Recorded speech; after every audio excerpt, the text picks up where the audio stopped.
हमारे ब्रेन में और स्पाइनल कॉर्ड में नंबर्स ऑफ न्यूरॉन्स होते हैं। ये जो न्यूरॉन्स होते हैं लगभग मिलियंस में होते हैं।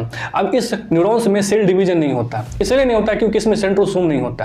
अब सेंट्रोसोम की नहीं होने की वजह से ये सेल डिवाइड नहीं कर पाते हैं और सेल डिवीजन की प्रॉपर्टी इस न्यूरॉन्स में नहीं होती है, इसलिए नया सेल नहीं बनता है। इसलिए जब हम पैदा होते हैं तो फिक्स नंबर ऑफ न्यूरॉन्स के साथ पैदा होते हैं और जैसे जैसे हम ओल्ड एज में चले जाते हैं वैसे वैसे ये न्यूरॉन्स धीरे धीरे कम होने लगता है, जिससे हमारी याददाश्त, हमारी जो सोचने समझने की क्षमता है वो धीरे धीरे ओल्ड एज में कम होने लगती है।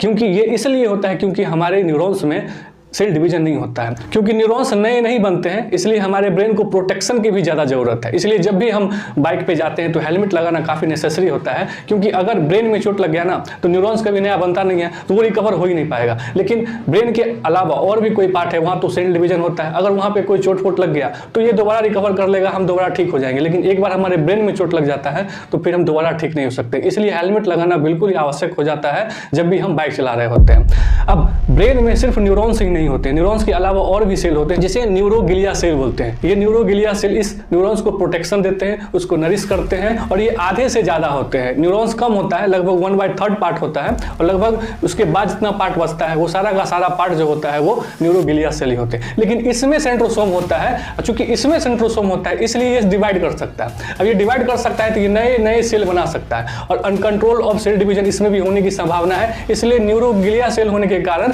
ब्रेन ट्यूमर का खतरा सिर्फ न्यूरोग्लिया सेल के कारण हो सकता है।